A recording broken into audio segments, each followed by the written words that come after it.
Ғашықтар 10-шы бөлім. Жаз толықси өзінің шеңберіне жеткен. Көше бойлай біткен жас ағаштар, барын киген жас келіншектердей жасыл жапыраққа бөленген. Көктемнің дымқыл лебі әбден кеуіп, ауа ыстық әуенімен жер бетін қымқыра жауып алған. Көгілдір аспан мөп-мөлдір. Жол шетіндегі жасыл шөптер ұзара өсіп шабуға да жарап қалған. Бүгін мен өте көңілдімін, өйткені ауруханадан аяужан шықпақ. Жоқ, шықпақ деген сөзім емес, өзіміз барып біздің үйге алып келмекпіз. Ол жүруге жарамайды, түбі жүрмеуі белгісіз. Ауруханадан бұдан әрі жата бермеуін дұрыс деп таптық. Оған да көңілсіз, аяужансыз бізге де көңілсіз болды. Серігін ойлай Алтынай тіпті жүдеп те кетті. Және ауруханада енді жата берудің қажеті жоқ тәрізді. Қолданатын емнің бәрі қолданылған. Аяужанның жазылмауын енді тек уақыт шешеді. Дәрігерлер де солай дейді. Арасында аяужанның жазылмайтынына олардың көзі жететін секілді. Тек менің көңілім үшін ғана уақыт көрсетер деп мәймөң келейді. Бұның бәріне мен түсінем. Түсіне тұрсам да, аяужансыз өмір сүрудің маған қиын екенін де білемін. Өйткені мен оны шын жақсы көремін. Оған әсіресе соңғы кезде көзім жетті. Онсыз жүрген әрбір күн маған әрбір жылдан оңай тимеуге айналды. Аяужанды көрмеген күні дүние маған қараң қалғандай, қабағымды ашпайтын жағдайға жеттім. Сондықтан не болса да өзімен бірге болсын деп ЗАГСке екеуміздің арызымызды апарып некеге тұрдым. Бүгін өзін үйіме көшіріп алмақпын. Көшіріп алғаннан кейін барып емдетуге кіріспекпін. Ол үшін қандай қиындық болса да көнуге бармын. Қысқасы, арманым болған осынау бақытсыз жас жұбайым үшін қалған өмірімді пида етуге бел будым. Бұл менің аяужанды мүсіркеушіліктен туған шешімім емес. Оны мәңгілік жар етемін, күндердің күнінде жазып аламын деген сенімнен туған тілек. Ақ жүрек, адал махаббаттың ұйғарғаны. Сағат 10 кезінде Алтынай, Кәріпжан, Асылхан, Базаргүл ауруханада кездеспек болып уәделескенбіз. Құрылыстың жеңіл машинасы да сол жерге келмек. Қазір сол уәде бойынша ауруханаға келе жатырмын. Жоғарыда айттым ғой, көңілім қуанышты деп. Сүйген жарын үйіне кіргізетін адам қуанбағанда кім қуанады? Расында да мен өте қуаныштымын. Сүйген жар деген сөз тек сезім қуанышынан ғана жаратыла ма? Жоқ, сезім қуанышы рухани қуанышқа айналса, одан артық махаббат, бақыты бар ма? Жаралы жанға үйленсем де, мен сол бақытқа ие болғанымды жақсы сезінемін. Сондықтан да шаттанам. Аяужанға жеткенше асығам. Тіпті көшені бойлай, жүгіре жөнелуге бармын. Тек өзімді өзім әзер тоқтатып келемін. Ғажап.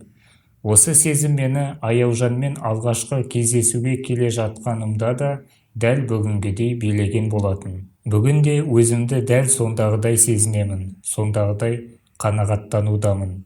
Ауруханаға таяп та қалдым.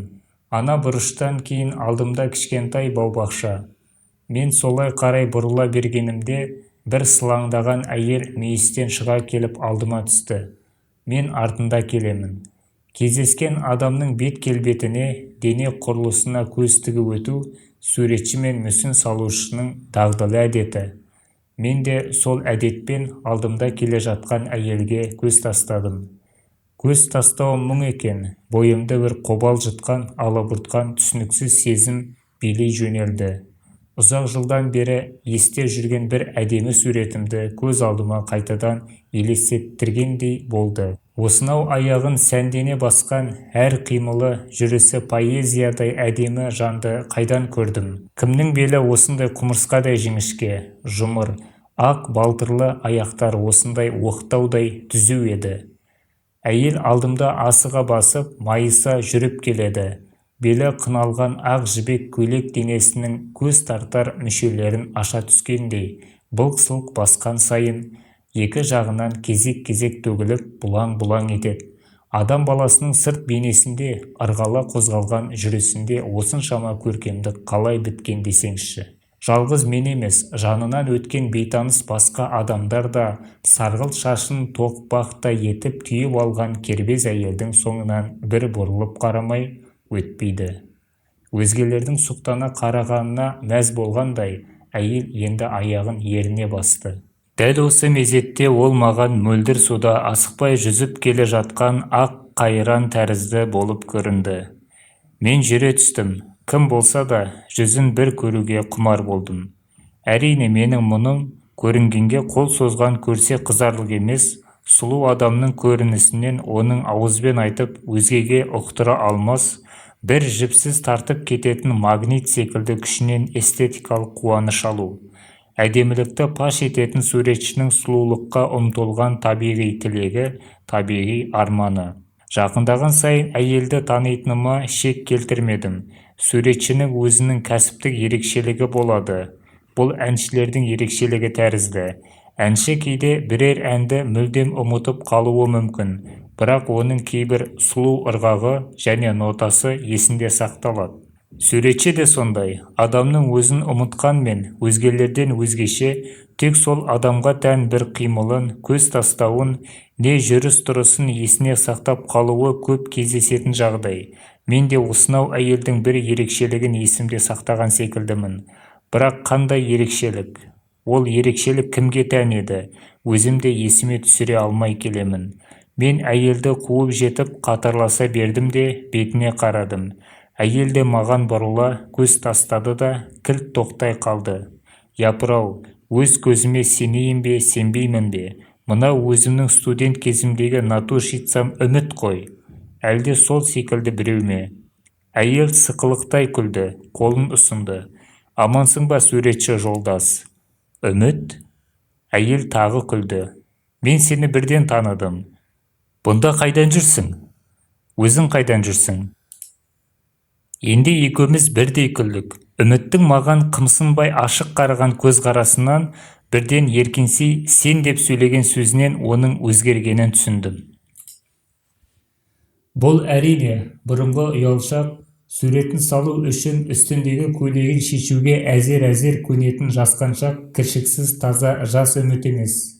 Арада өткен 4-5 жылдың ішінде ұялшақтықтан нәресте албырт мінезден арылған, ләззаттың не екенін әбден түсінген, жар сүйіп қуана да рахаттана да білген, жастық сезімі әбден піскен келіншек. Менің мұнда қандай жұмыста екенімді естігеннен кейін ол өзінің жайын айтты. 2 айдай болды келгеніме. Сән ательесіне модельші болып орналастым. Автомобиль техникумында оқымайтын бедім. Ол өмірдің не екеніне түсінбеген кездегі әурешілік қой. Әркім өзінің қолынан келетін іске ұмтылғаны жөн емес пе? Әрине ғой. Бұрын мәнекенші болғам. Былтырдан бері тігін шеберлігіне көштім. Ғажап, үміттің де алған жолы ұлбосының жолы секілді. О да манекеншіден модельершіге ауысқан. О да үміт секілді әдемі болатын. Мен танитын сұлу келіншектерге үнемі осындай жұмысты жазып қойған ба? Бұнда да тағдырдың маған деген бір жазымышы бар ма? Үміт менің ойымды бөліп жіберді. Біреу ақылмен арманына жетеді. Ал мен секілді ақылсыздар не істеу керек?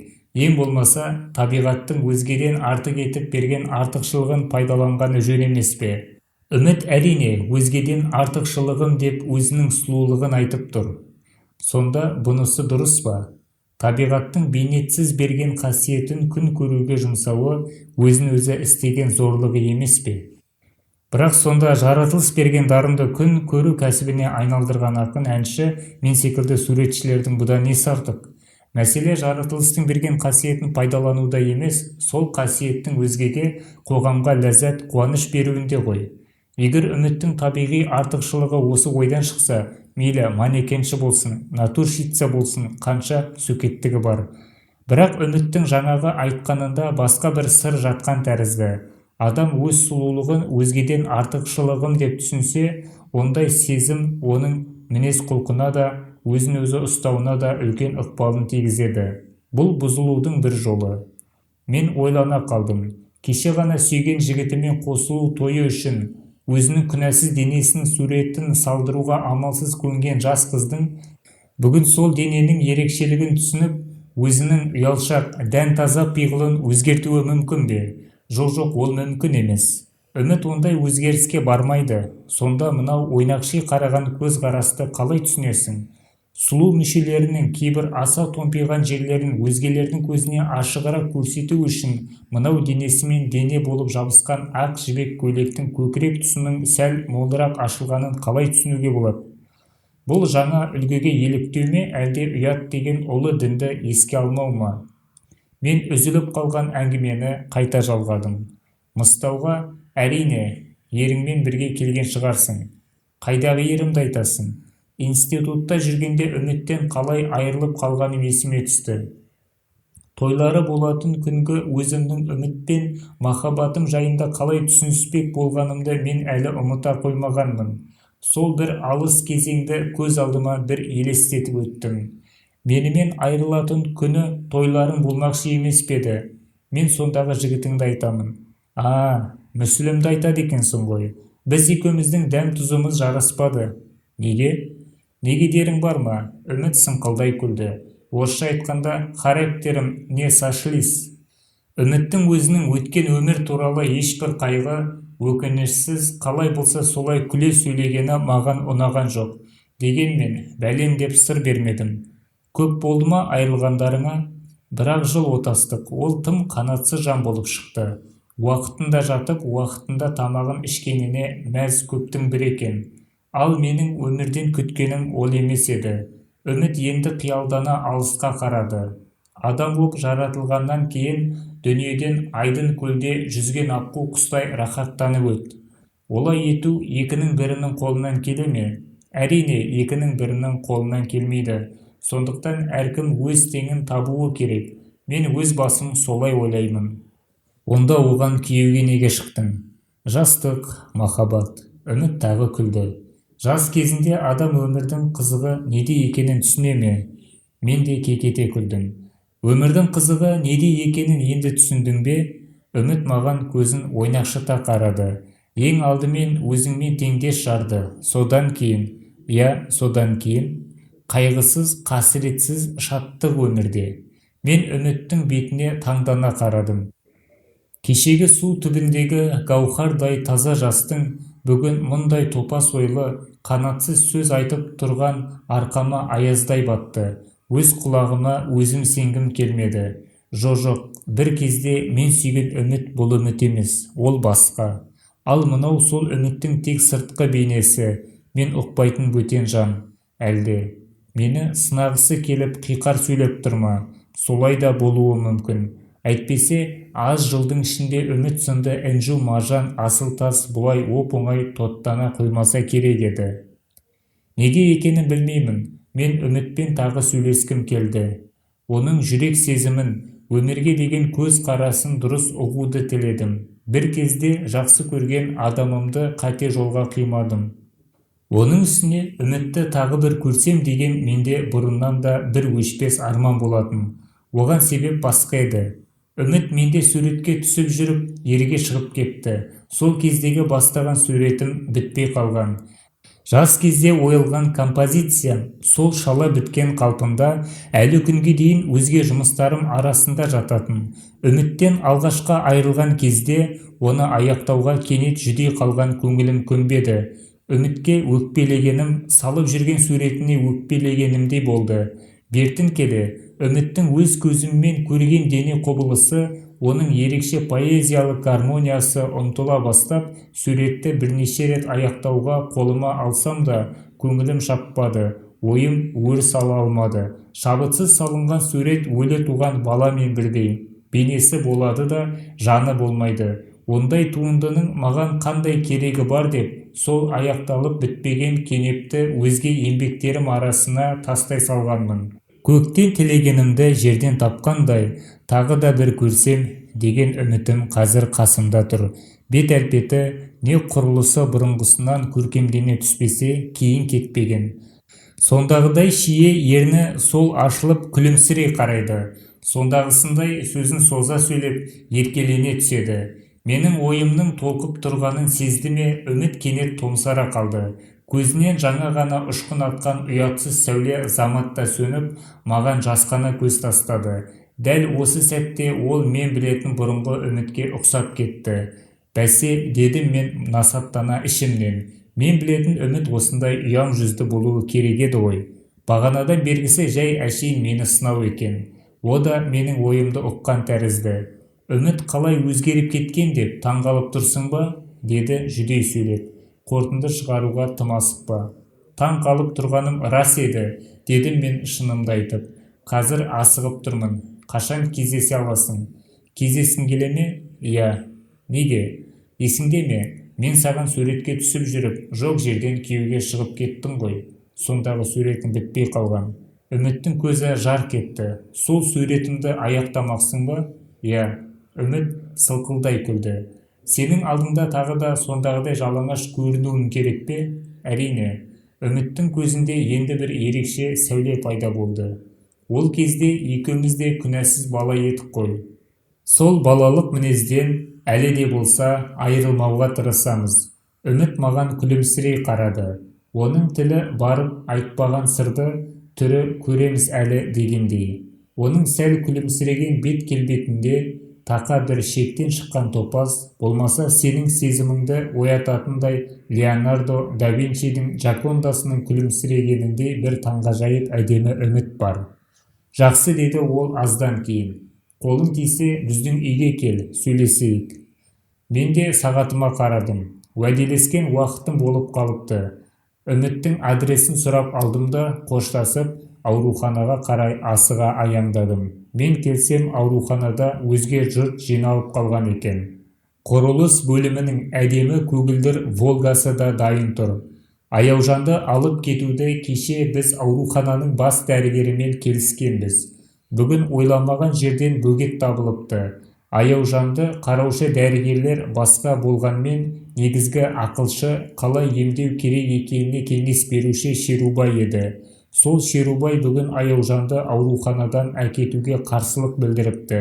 Мен келсем, Аяужанның достары оны қоршап алып, ауруды әкетуге рұқсат сұрап жалынып тұр екен.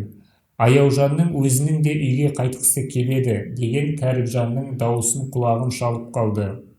Қандай ауру үйіне қайтқысы келмейді, деді Шерубай менімен басын изеп амандасып.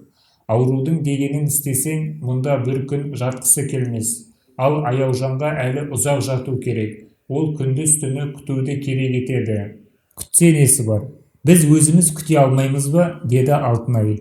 Күнде біреуіміз жанында боламыз, рұқсат етіңіз ағатай. Алтынайдың жалына айтқан сөзі жанына батты ма? Шерубай ойланып қалды.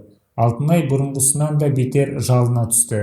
Әбуғали ибн Сина айтыпты ғой, аурудың рухани беріктілігі ең үлкен дауа деп. Біз жанында болсақ, Аяужанның да көңілі көтеріле түседі. Біріміз әңгіме айтамыз, біріміз керегін әкеп береміз. Еш уақытта да жалғыз тастамаймыз. Шерубай езу тартып күлімсіреді. Әбуғали ибн Синаның олай дегенін қайдан білесің? Өлгеніне 1000 жылдай болыпты ғой. Содан бері ондай ақылды сөзді біз неге естімейік? Шерубай тағы да қабағын түйді. Қайда апарасыңдар Аяужанды? Қыздар жатақханасына ма? Алтынай жымия күлді. Ол біздің құпия сырымыз. Аяужанның әзірге өзі де білмейді. Күні бұрын қуантпайық дедік.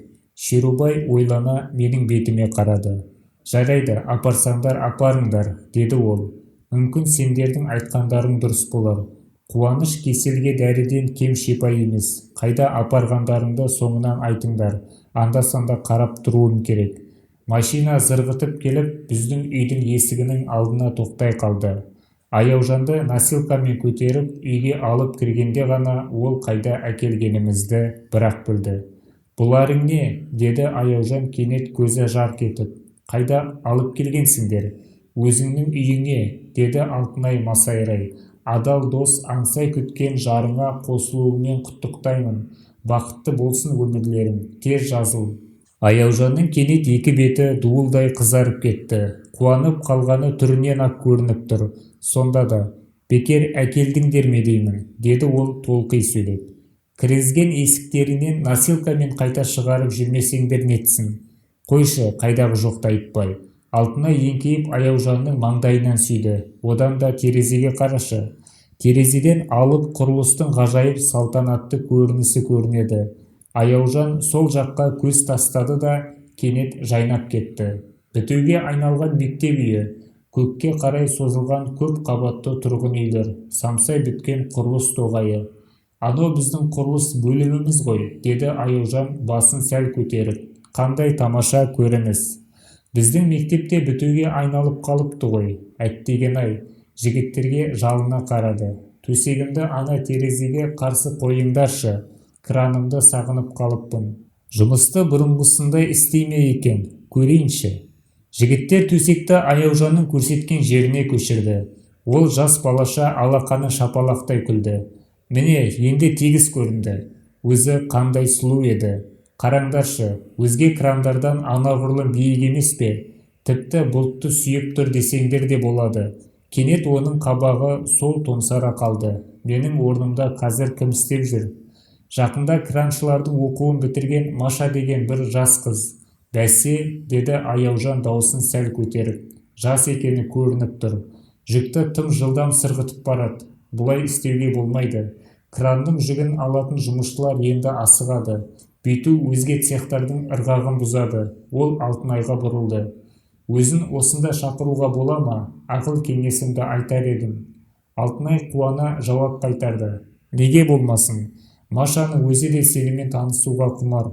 Тұрып кеткенше осы жерден оның жұмысын басқаруыңа болады. Рахмет. Аяужан кенет көзінде пайда болған жасты бізге көрсеткісі келмей бетін бұрып кетті. Мені қайтадан тұра алады деп ойлайсыңдар ма? Деді ол сыбырлай сөйлеп. Серіктері шулап қоя берді. Оған сөз бар ма? Бірақ айдан кейін краныңа қайта отырасың. Дәрігерлер солай дейді ғой. Рахмет, деді тағы да Аяужан. Біздің көңілін көтергіміз келіп айтқан сөзімізге іште риза болып, сөйтті де ойын басқа жаққа аударып. Қалай, жұлдыздарың күнде жана ма? Деді. Кәріпжан мен Асылхан біріне бірі қарады. Өйткені 2-3 күннен бері бұлардың мектебінің үстіндегі күнделік жоспардың орындалуын көрсеткіш жұлдыз жанбай қалған.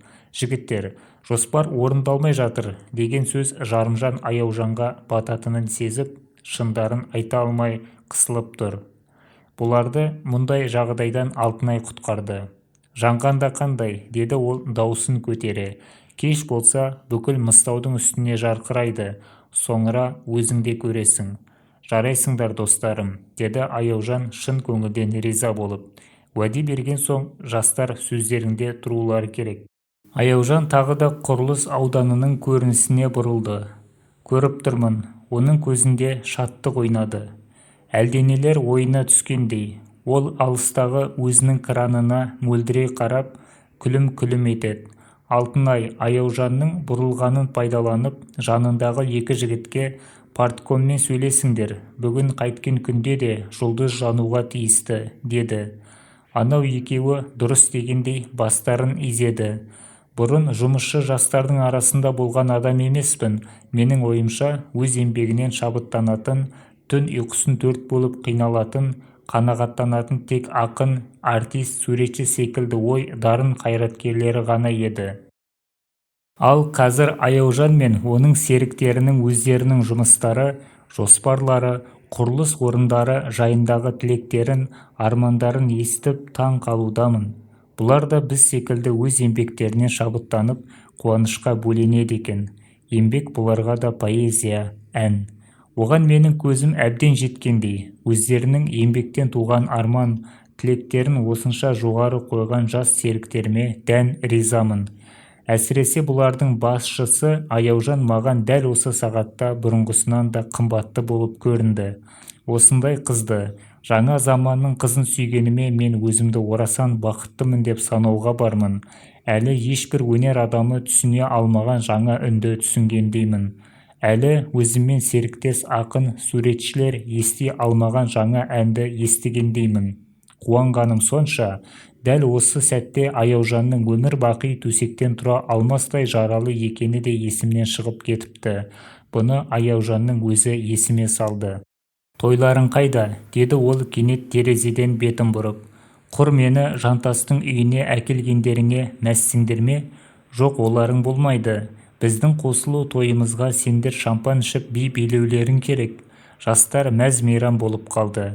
«Бәсе, менің Аяужаным осылай болуы керек еді ғой», деді Алтынай күні бұрын дайындап қойылған столға бәрімізді қолымен нұсқай шақырып. «Қанеке жігіттер, ашыңдар шампанды». Тығындар тарсылдап көкке атылды. Ақ көбігі аса төгілген шампан шарабы сиреген хрусталь бокалдарға құйылды. Шампаны лүпілдеп толған бір бокалды Алтынай сәл басын көтеріп, ыңғайланып жатқан Аяужанның гипстан бос қолына ұстатты. «Сүйген жарға қосылу жұмақтың есігін ашумен тең», деді ол ақ жарқын жайдары үнмен. «Сөйлеңіз, қадірлі Жантас». «Шынын айтқанда, мен сөзге шешен адам емеспін. Оның үстіне дәл қазіргідей не істерімді білмей тұрған қуанышты жайымда аузыма сөз түсер емес. Әйтсе де, қысылғанда соқыр көзден де жас ағады дегендей, көптен бері жүрегімде сақталып жүрген шын сырымды айттым. Қымбатты достар», дедім шампан шарабына толған бокалымды жоғары көтеріп. «Маған өмір бір сәнді ескерткіш дәптері секілді көрінетін еді. Әркім оны өзінің басынан өткен алуан сырымен толтырады. Ақын жырымен, әнші әнімен, ал суреткер жанын тебіренткен қайғы, қуанышсын сан түрлі бояу арқылы ұрпақтарға қалдырады. Біз Аяужан екеуміз бүгіннен бастап сол аяулы дәптердің жаңа беттерін ашқалы тұрмыз. Кенет бойымды билеп кеткен қуаныш толқынын әзер басып, ардагер замандастарым, дедім, даусым сәл дірілдеп кетіп. Біздің бұл тойымызға сендердің де аз еңбектерің сіңген жоқ. Сондықтан алдарыңда ақтық сөзімді айтсам артық болмас. Айт, айт, деп үйдегілер шулап қоя берді. Айтсам, аттай тулаған жүрек толқынын әзер бастым. Жаңағы өмір деген сол дәптердің асыл беттерін күн сәулесіндей нұрлы бояумен әшекейлеп таза ұстауға сөз беремін. Және оған Аяужанымның көзінен бір тамшы жасын түсірмеске ант етемін. Өлгенше сол дәптерімнің ең сұлу, ең сәнді бояуы тек Аяужаным болсын. Сол үшін осы алғашқы тосымды көтеремін. Сөзге бұрын мұндай шешендігім болмайтын. Осыншама әдемі ойлар қайдан шыққанын өзім де білмеймін. Сірә ой түбінде жатқан арманды қуаныш толқытып шығарған тәрізді. Мен бокалымды алып Аяужанға таяғанша, кенет үйге шуылдаса мектеп құрылысының бір топ адамы кіріп келді. Біздің тойымыздың боларын қайдан естігендерін білмеймін. Бәрінің қолындағы буда-буда қызыл гүлдер, қолтықтарында қағаз қобдишаға салған тарту таралғылар, жүздері де ақ жарқын, шат-шадыман.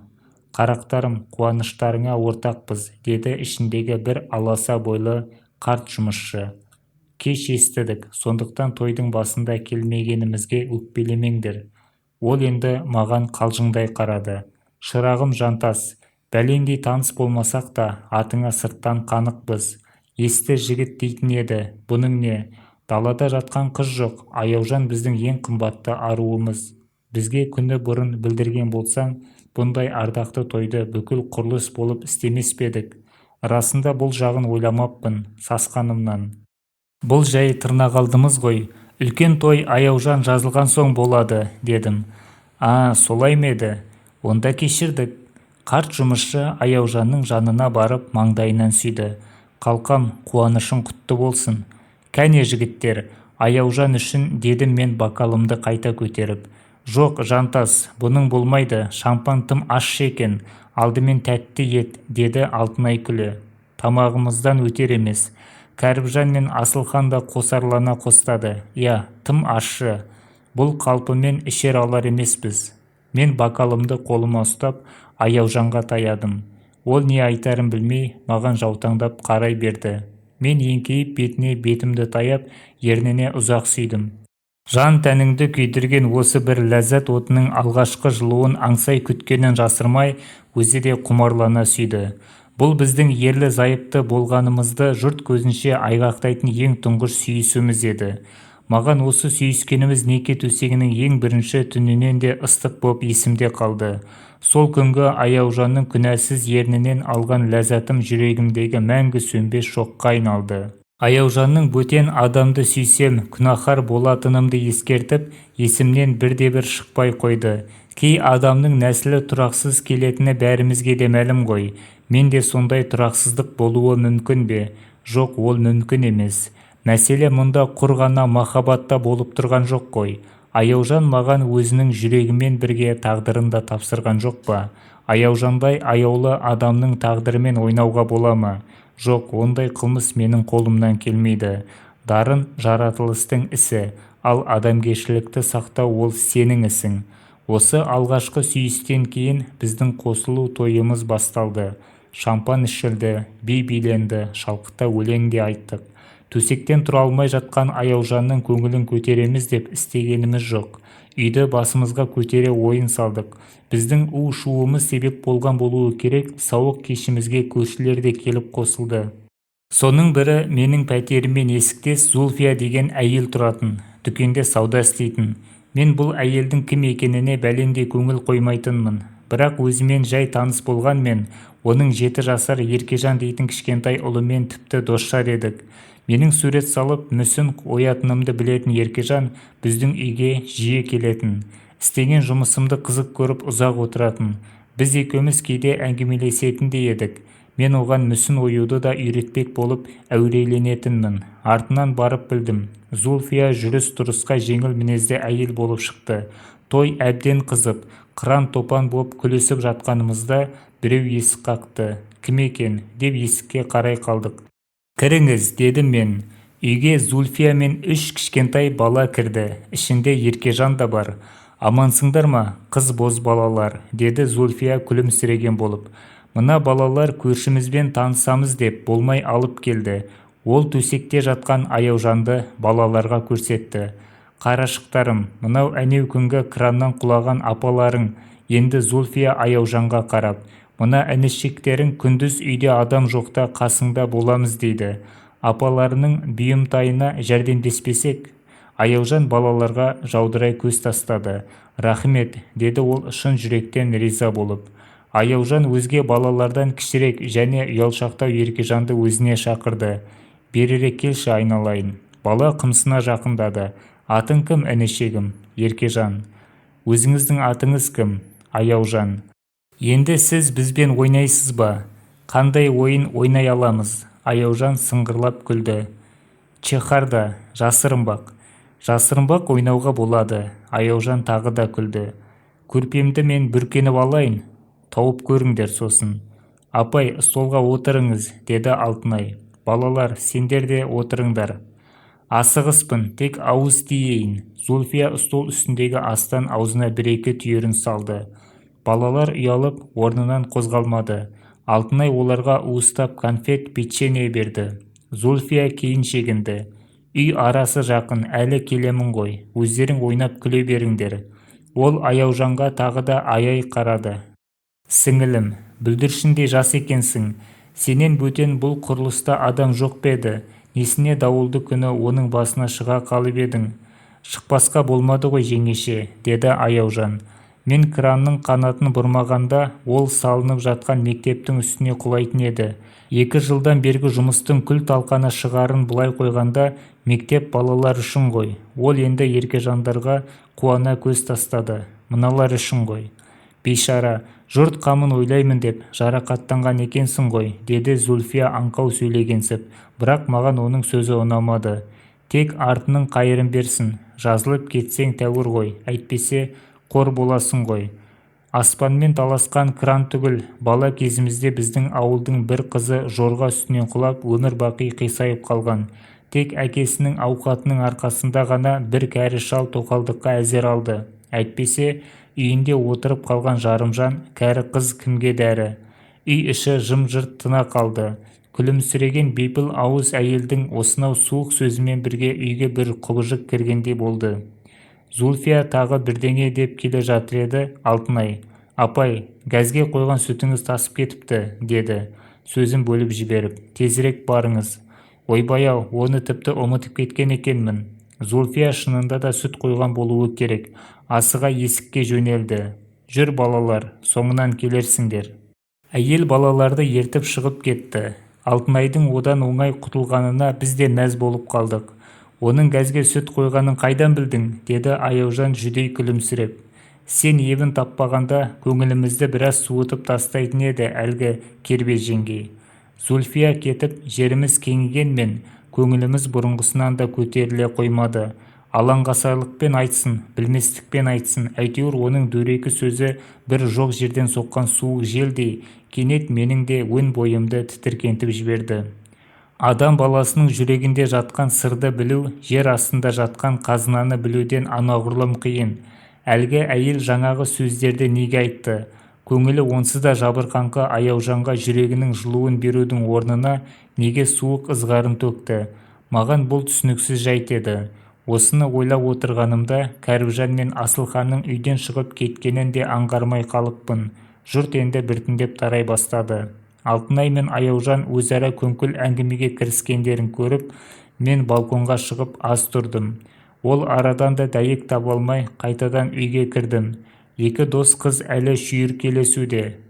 Олардың сөзін бөлгім келмей, екінші бөлмеге шығып диван үстінде жаттым. Тағы да шытырман ойға кеттім. Зульфияның айтқандары менің де жүрегімді үркітіп жіберген екен. Енді мені бір қалың қара бұлт торлай жөнелді.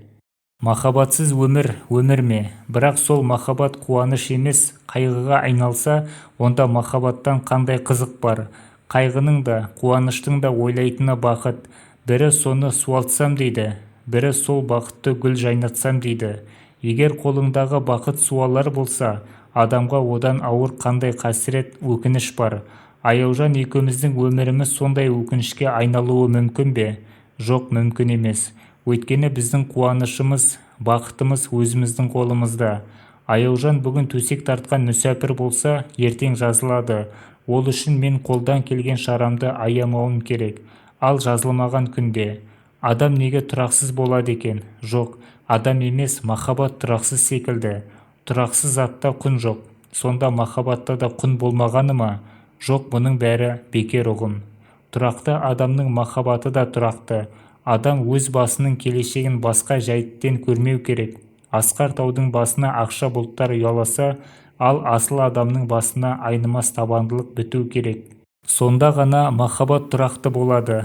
Бірақ жүрек деген бір асау тұлпар емес пе? Оның үркуі де, алып қашуы да жеңіл. Сонда оны немен тоқтатасың? Өз бетімен ала жөнелген жүйрікке қандай қыл арқаның бар? Қазақ: балығы жоқ көл қадірсіз, шөбі жоқ жер қадірсіз, ұяты жоқ қыз қадірсіз, жігері жоқ жігіт қадірсіз дейді. Тұрақсыз болуы да адамның жігерсіздігінен, табансыздығынан. Сондықтан адам ең алдымен табандылықты арман етуі керек. Сонда сенің махаббатыңды да еш дүлей күш жеңе алмайды. Арамдық та, зұлымдық та. Қыз ұятын сақтаса, жігіт бір мінезділігін сақтауы махаббаттың тазалығына керек қасиет. Сөйтсең ғана махаббатта адал сақталады. Тек сол бір мінезділікке екінің бірінің күші жетер ме? Қосылуымыздың алғашқы күні-ақ менің ойыма осындай күмәнді қиялдар келуі әрине менің тұрақсыздығымнан емес. Мен де өзгелердей қуаныштан рахаттанып, қайғыдан қанда жұтатын жанмын. Ал жаман ойлар да жақсы ойлар тәрізді, жұрттың бәріне тән дүние. Адамның адамдығы да сол жаман ойға ермей, жақсы ойды таңдай білуінде емес пе? Кенет үйге Кәріпжан мен Асылхан қуана кіріп келді. Жүздері күлім-күлім етеді, бір үлкен іс бітірген жандардай. Мен ойымды бөліп орнымнан түрегелдім. Ымырт жабылып қалған екен. Шам жақтым.